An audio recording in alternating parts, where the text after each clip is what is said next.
täiega lahe juhtum. Rääkisin jumalast pika ja laheda jutu ära ja siis avastasin, et mul ei olnud mikrofon sisse lülitatud. Proovime uuesti siis. Et miks ma tahtsin rääkida sellest, kuidas ma olen just täna mõtlesin ja ma olen siin mõelnud üldse viimasel ajal, et mul on nagu ülilahe elu tõesti viimastel nädalatel ja võib-olla isegi kuudel nagu on niivõrd lahe, noh, see, et asjad juhtuvadki need asjad, mida ma, noh, mõnes mõttes nagu ma olen tahtnud ja mõnes mõttes, mida ma isegi pole nagu osanud tahta.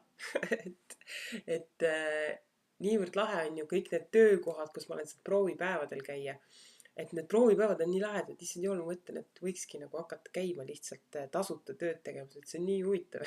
Lahe, ma saan aru, et tööandjal muidugi ei ole eriti lahe tegeleda mingisuguse inimesega, kes midagi ei oska teha, aga okei. et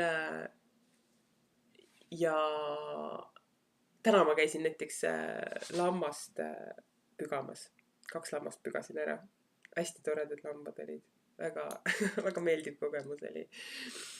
Et noh, niisuguseid asju on ju ja ma noh, mu ilmselt see ongi niimoodi, et mingi hetk, kui ma siis nagu sain aru, et ma pean tegema neid asju, mida ma tahan teha, on ju, siis ma tegin esimese asja ära, on ju, mingisuguse mõte, mis tuli, et võiks teha, on ju, tegin ära ja kui ma olin selle ära teinud, siis avanes mingi uus võimalus ja siis ma kasutasin seda ja siis avanes mingi uus võimalus ja uus võimalus, et niimoodi ilmselt tulekski elu elada ja aga et samas noh, peale seda kohe, kui ma olin täna mõelnud, et õudselt lahe on olnud, on ju viimased kuud ja nädalad, siis natukese aja pärast lükkas hirm uuesti käima ennast.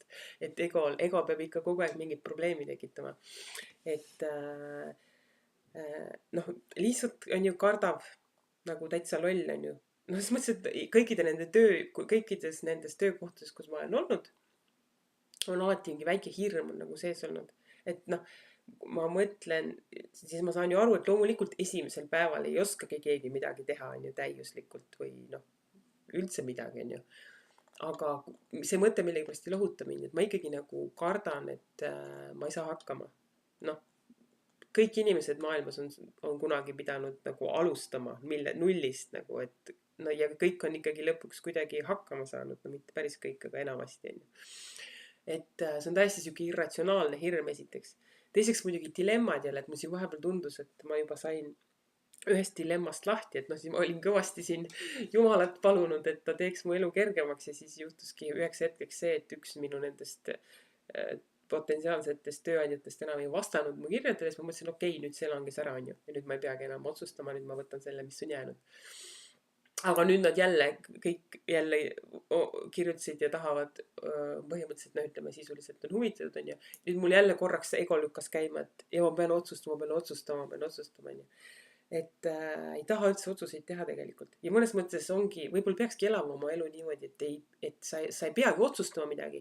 Et nii kui sul mõte tuleb, nii kohe teed ära selle esimese mõtte, nagu esimene mõte, mis tuleb. Et sa nagu ei jää ootama, et kui sul tekib nagu mingi valik, variant on ja siis sa ei suuda otsustada. Tegutseda tuleb enne, kui sul tekib mingi valiku võimalus. et noh, näiteks eile ma hakkasin otsima neid, kui ma USA-sse lähen, siis ma mõtlesin, et ma selle WWOOF-i organisatsiooni kaudu olen nendes ökotaludes nagu vabatahtlik ja siis saan sealt töömaja ka, on ju. Ja, ja siis noh, minu esimene mingisugune, ma ei tea, oma arust jube ratsionaalne mõte oli see, et ma kõigile selle piirkonna taludele kirjutan ja küsin öömaja, on ju. Ja siis ma hakkasin mõtlema, et aga mis siis, kui nad kõik ütlevad jah, tule, on ju. Siis ma pean hakkama jälle otsustama ja jälle on raske seda valikut teha, on ju. Et ma võiks parem ükshaaval kirjutada ja siis kirjutan ühele ja kui ta ei vasta, siis kirjutan teisele ja kui ei sobi, siis ma kirjutan kolmandale. Et ei ole iseennast nagu mõtet panna sellisesse olukorda, kus on vaja jälle hakata mingeid valikuid tegema. Noh, muidugi see esialgne valik, et kellele üldse kirjutada, on ju, et sellisel juhul tekib see, aga noh, siis validki lihtsalt selle, mis tundub lihtsalt mingisuguse lambi põhjusel nagu, et võiks kirjutada sinna, on ju. Nii et jah, valikute tegemine ja ego muidugi, mis kogu aeg üritab mingit probleemi tekitada. Aga oota, mis ma veel jõudsin rääkida selles eelmises videos ka veel? Et mulle meeldib ka see, et mul ei ole sellist nagu elevuse tunnet näiteks sellesse Ameerikasse mineku asjus. Et siin mingi nädal aega tagasi vist tegime selle sakslasega seda Galego ülesannet jälle ja noh, rääkisime, et nagu see suvi oleks juba möödas ja mida me see suvi tegime kõik ja kuidas see läks, onju. Ja ma rääkisin pikalt-laialt ja põhjalikult igast asju ja pärast hakkasin mõtlema, ma üldse ei maininud seda Ameerikas käiku. Et mul oli see täiesti meelest ära läinud, et ma lähen Ameerikasse see suvi ka. Et mulle nagu meeldib see, et mul ei ole nagu mingi siuke, et appi, ma lähen Ameerikasse nagu lahe. Ja kuigi see on tegelikult minu jaoks väga suur asi, et mõne inimese jaoks võib-olla see ei olegi suur asi, kes on kas käinud mitu korda või kellel reisimisega on üldse, ma ei tea, ei ole mingit stressi, onju. Aga minu jaoks on see väga suur asi, et minna üksinda lihtsalt lambist ilma mingi põhjuseta kuskile kohta, kus sa ei tea üldse, mis saab, onju. Et selles mõttes mul võiks iseenesest olla mingi elevus sees. Noh, ütleme, et mul on põhjust, aga mulle meeldib see, et mul ei ole tegelikult, sest mulle tundub, et tegelikult ega elevus ei ole ka mingi positiivne emotsioon tegelikult. Või noh, et ta on nagu äärmuslik seisund ikkagi. Et noh, sihuke negatiivne ärevus, me saame kõik aru, et on nagu halb, onju, aga et positiivne ärevus ehk siis elevus, onju. Et ega see vist mulle tundub ka ei ole õige asi, sest see tekitab nagu mingeid ootusi, onju. Ja noh, ootused on kõige kurja juur, nagu me teame. Nii et selles mõttes mul on õudselt rahul, et mul ei ole seda elevust.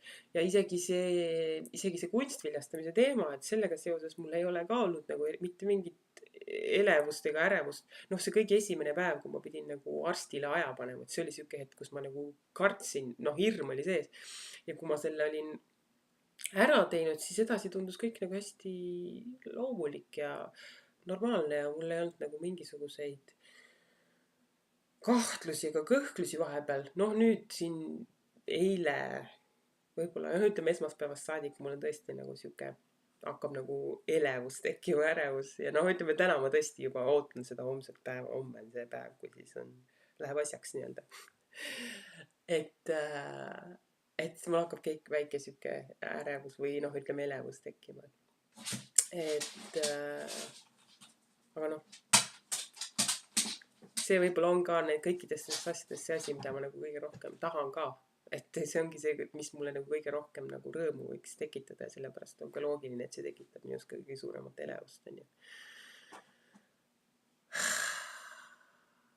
Ja nüüd korraks muidugi ego jälle lükkas ennast sisse, et noh, see võib ju ebaõnnestuda, onju. Kuidas ma siis sellest pettumusest üle saan ja nii edasi. Ma ei pea selle peale praegu mõtlema. Praegu ma pean mõtlema ainult selle peale, mis praegu on. Ja praegu on see, et ma ei ole täna joogat teinud, nii et ma peaks selle asemel, et siin jutustada hoopis minema joogat tegema. Kohtume kunagi.